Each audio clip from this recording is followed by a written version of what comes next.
Fala pessoal, beleza? Hoje a gente vai dar continuidade àquela nossa aula de filtros, que a gente começou a ver os filtros no .NET Core, né? Se você não assistiu essa aula, eu vou deixar o card para vocês verem ela aqui por cima, em algum lugar. E hoje nós vamos dar dois exemplos de filtros que são mais usados ali no dia a dia, né? Que são filtros de exceção e filtros de validação de modelo, beleza? Então, sem mais delongas, vamos direto para o código, que a aula de hoje promete. Bom, pessoal, então eu estou aqui com o mesmo código que a gente usou na última aula, tá? Tem os dois controllers aqui, tem os nossos filtros de ação que a gente fez. E só para lembrar rapidamente, um filtro de ação, ele vai ter aqueles dois métodos, né? OnActionExecuting, que ele vai fazer antes da ação, e OnActionExecuted, que ele vai fazer depois da ação, beleza? Vamos criar um novo filtro aqui, que agora vai ser um Custom Exception Filter. Beleza? E esse cara aqui vai ser um filtro de exceção. Então, vou declarar um namespace aqui para ele. Filters.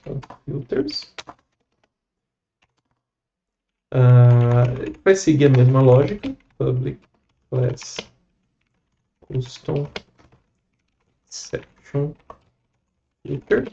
Só que agora, na hora que ele for herdar, ele não vai herdar mais de um action filter. Ele vai herdar de um exception filter. Beleza? De novo, eu tenho que importar a classe aqui. E aí, o que vai mudar, né? O que vai mudar é basicamente a interface que ele implementa. Então, enquanto o nosso action filter implementava dois métodos, né, de ação executada e ação executando, esse aqui vai implementar um método onException, beleza? Então, pessoal, qual que é a diferença aqui do exception filter, né? Ele vai ter esse método aqui, onException, ele não tem o onActionExecuted, onActionExecuting. Então, o que a gente percebe é que ele não vai rodar sempre como os filtros de ação. O filtro de ação ele sempre vai rodar antes e depois de uma ação. O exception filter, não. Ele só vai rodar quando acontecer uma exceção naquele método. Vamos ver isso acontecer? Então, antes de mais nada, eu vou declarar aqui um objeto result, que é um object result. Ops. Beleza? Isso aqui está dentro da classe do ASP.NET Core MVC, beleza? Esse Object Result, ele tem que ter aqui um status code, e no caso, eu vou passar status code 500, beleza? E isso aqui sempre vai acontecer numa exceção, né? Então, eu já vou retornar sempre que o status code é status de 500, que é um erro da aplicação, beleza?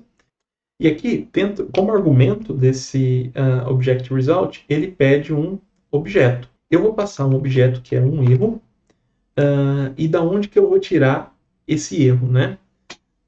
Vocês notaram que todos os métodos dos filtros, eles implementam um contexto. Aqui no caso do action, eu tinha um action executing context, action executed context, e aqui no caso da exception, eu tenho um exception context. Vamos ver o que tem dentro desse objeto aqui. Então, ele é uma classe, né? Claro. E eu tenho aqui acesso a exception que gerou aquele onException. Beleza? Então, o que eu vou fazer aqui é pegar, basicamente, desse contexto a exception e a message da exception. Beleza? Então, eu vou simplesmente devolver a mensagem daquela exceção. Lembrando que isso não é uma boa prática, tá? A gente expor o que aconteceu como exceção da nossa aplicação. Eu só estou colocando aqui porque como exemplo, beleza? Aí, o que a gente faz é que o nosso context.result vai receber esse nosso resultado, beleza? Além disso, o contexto tem uma propriedade que é exceptionRandom, que eu vou atribuir como true, só para dizer que eu tratei essa exceção, beleza? Então, ótimo, para todos os lugares onde esse Custom Exception Filter for aplicado, ele vai ter esse comportamento aqui, gerar um status code 500 e a exceção. Claro, eu tenho que registrar ele aqui no meu program, então vou colocar ele junto com os outros aqui. Custom exception filter. Legal? E vou registrar esse cara aqui como um filtro de exceção para todos os controllers da minha aplicação. Então eu coloco ele aqui, ó. Options, filters.add, type of, custom exception filter. Outra maneira de fazer isso, galera, seria eu simplesmente instanciar aqui, ó. Falar new custom exception filter. Beleza? Funciona também, mas eu quero usar dessa outra forma para não ter que ficar instanciando coisas com new, beleza? Então, dessa forma aqui, sempre que a minha aplicação lançar uma exceção, eu vou cair naquele filtro. Legal? Então, vou pegar esse teste controller aqui e tirar os filtros que já tem aqui para eles não atrapalharem a gente. Beleza? E aí, nesse segundo método, eu vou simplesmente lançar uma exceção aqui. Throw new exception test. Beleza? Então vamos lá, vamos rodar a nossa aplicação. Boa. Então aqui, gente, no meu text, que não lança nenhuma exceção, ele responde 1, 2, 3 aqui, e eu tenho a resposta normal, né? Obviamente, eu não passei no meu exception filter. Agora, esse outro controller que está lançando uma exceção na minha aplicação, o que vai acontecer? Ele vai cair aqui na exceção. Se eu continuar, ó, me devolveu um 500 e falou exception test, que é a mensagem que eu passei na exceção. Então, galera, se eu colocar um breakpoint aqui no meu exception filter e chamar os métodos novamente, vai ficar bem claro que quando eu passo por um método que não me gera exceção, eu não caio naquele filtro. Beleza? Agora, se eu chamar um método que me gera exceção, eu vou, evidentemente, cair dentro daquele filtro, beleza? Então, aqui, é assim que a gente usa o exception filter quando a gente vai querer gerar e tratar exceções de maneira global na nossa aplicação, beleza? Lembrando que, claro que eu posso ter um exception filter diferente por controller e até mesmo por método, tá legal? Aí vai depender um pouco da lógica que você quer colocar dentro da sua aplicação. Bom, agora que a gente falou um pouco do exception filter, vamos falar um pouco do filtro de validação, beleza? Para isso, eu vou criar um modelo bem simples, um modelo bem simples aqui, vou chamar de user.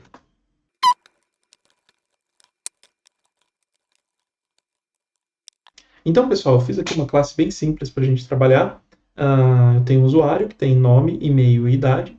E aí, vamos supor que eu preciso de uma regra de negócio que o nome não seja nulo, o e-mail não seja nulo e a idade seja maior que 0, beleza? E aí, eu vou colocar aqui no test controller um endpoint para adicionar um usuário. Então, eu vou pegar aqui um post. Claro que eu não estou seguindo nenhuma boa prática aqui, gente. É só para a gente ver os filtros em ação, tá?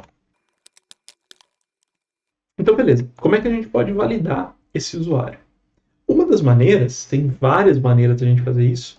Uma das maneiras é pegar na própria classe user e fazer um método aqui, retorna um booleano, is valid. Então, turn. O que a gente vai fazer aqui, né? O string.is null or white space para o name. Ele não pode ser nulo, tem que negar isso aqui. And a mesma coisa para o e-mail, né?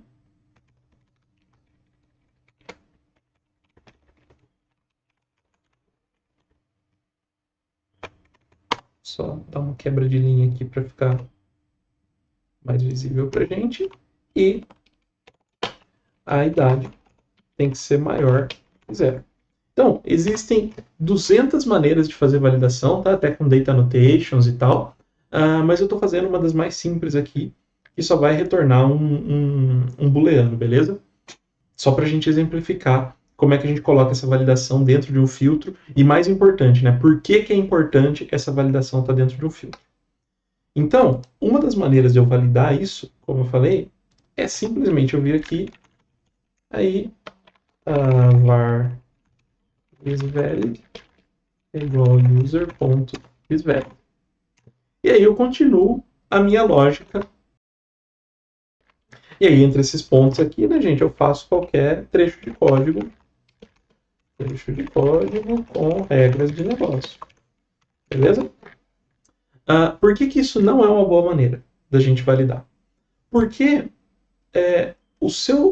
a sua action ela vai ser invocada mesmo que o seu usuário for inválido. Legal? Então, para uma aplicação muito grande, você pode ficar basicamente perdendo tempo aqui.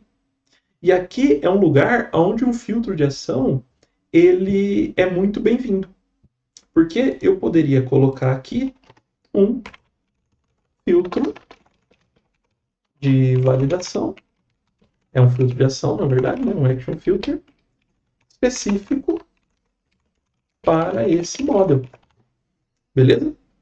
De modo que esse método isValid vai ser invocado dentro desse filtro e não no método, beleza?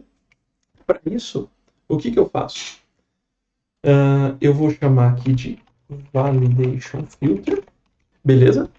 E eu vou fazer o filtro aqui rapidinho. Public class validation filter. E ele vai ser um action filter.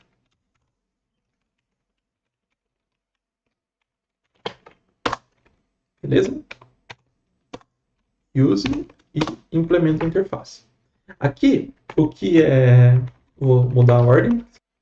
E agora, o que acontece aqui, né? Esse filtro, ele precisa só rodar antes da ação. Depois da ação, não preciso fazer nada.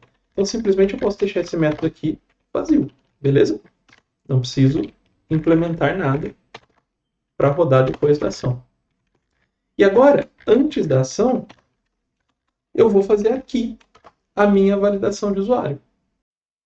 E aí, o grande problema que a gente tem que resolver é como é que eu pego o usuário desse contexto. Se eu entrar aqui no onActionExecuting context, ele vai ter um monte de coisa aqui, né?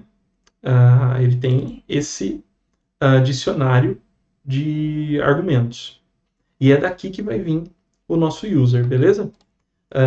Então aqui eu já peguei uma colinha aqui, gente. O nosso usuário ele vai vir do context.actionArguments. Aí, como isso aqui é uma lista, eu vou pegar o primeiro e pegar um dicionário, então eu pego o valor dele. Legal? Só que isso daqui, se a gente olhar aqui, ele é um objeto. E aqui vem o pulo do gato. Eu vou fazer isso aqui se comportar. Eu vou fazer um casting aqui. Eu vou fazer isso aqui as user. Legal? É sempre legal colocar isso aqui dentro de um try-catch, tá, gente? Essa conversão aqui, ela é meio perigosa aqui, mas só para a gente entender aqui como é que faz, beleza? E aí, basicamente, eu preciso desse as aqui, porque senão eu não conseguiria, vou só comentar isso aqui por enquanto,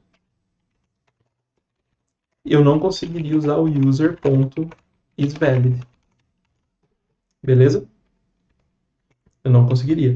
Se eu coloco as user, vocês veem que ele para de reclamar, porque aqui ele já está tratando isso aqui, depois do cast, como um user, beleza? Claro que aqui eu preciso negar, né? Então eu vou tomar alguma ação se o usuário não for válido. E qual que é a ação? No meu context, .result, que é outro objeto do meu context, eu vou passar um new bad request object result. beleza? Tem que importar essa classe aqui, do MVC. E aqui eu posso passar uma mensagem, inclusive, que seria, por exemplo, usuário inválido. Bom, e aí, claro que eu poderia devolver algo melhor aqui, né? Tipo, por que o usuário está inválido, né? Se for problema na idade, se for problema no e-mail. Mas aqui eu estou fazendo de uma maneira simples, galera, só para mostrar como é que o filtro funciona, beleza? E aqui tá tudo bem, eu não preciso mexer mais nada nesse filtro. A única coisa que eu preciso fazer é registrá-lo. Então aqui eu vou chamar um validation filter. Beleza? Outro ponto importante, esse filtro aqui a gente vai ter que usar como um filtro de ação. Não é muito bom a gente usar ele nem como um filtro global, nem como um filtro de controller. Por quê? Por causa desse ES aqui. Beleza? Esse ES aqui vai quebrar se eu usar ele para receber algo que não seja um usuário. Beleza? Então, eu vou aplicar esse filtro só aqui no meu insert user. Aqui eu dou um service filter, type of validation filter. Legal? Vamos ver se funcionou. Então aqui, galera, eu tenho o meu insert user, né? Vamos tentar aqui passar um nome qualquer. Pode ser qualquer coisa, não tô validando se é e-mail, estou validando se é nulo ou não. E umidade de 21. Então aqui, beleza, eu recebi um true, porque isso aqui é válido. Um nome qualquer, um e-mail qualquer, uma idade qualquer. Se eu tirar o nome, eu começo a receber o usuário inválido.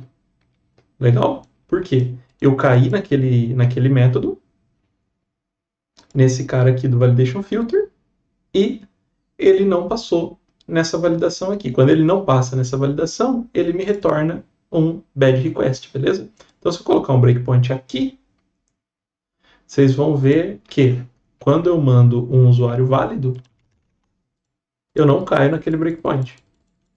Agora, se eu mandar um usuário inválido, idade de 0, por exemplo, opa, caí aqui no breakpoint, porque o meu isValid é false, beleza? E aí, como eu estou negando, eu caio aqui dentro e ele me devolve um bad request. Legal?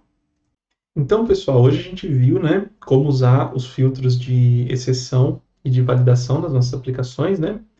E por que é interessante, né, a gente usar esses filtros? Primeiro porque a gente, no caso do filtro de exceção, né, a gente consegue muita escalabilidade, muito reaproveitamento de código, porque a gente pode simplesmente tratar todas as exceções em um lugar só, dependendo, claro, da nossa regra de negócio, da nossa aplicação, beleza? No caso do filtro de validação de modelo, ele é bem interessante porque eu consigo validar uma entidade de entrada antes mesmo dela chegar no meu controller. Então, isso é bastante útil, né? No sentido de fazer que o erro sempre aconteça da maneira mais rápida possível, mais perto da request ou possível, porque aí você acaba tendo menos processamento do lado da sua aplicação, né? Para aplicações que escalam muito, isso pode ser muito interessante, beleza? Então, essa aula complementa, né, aquela nossa aula sobre filtros. Claro que filtros é um assunto muito mais amplo do que isso. A gente tem filtros de autenticação, filtros de endpoint e muitas outras coisas. Mas acho que já deu para ter uma boa ideia de como usar esses filtros, beleza? Eu espero que vocês tenham gostado. E se vocês gostaram, por favor, deixem o like aqui pra gente e compartilhem esse vídeo com outros devs que podem ter interesse aí no assunto, beleza? Então, um abraço e até a próxima aula.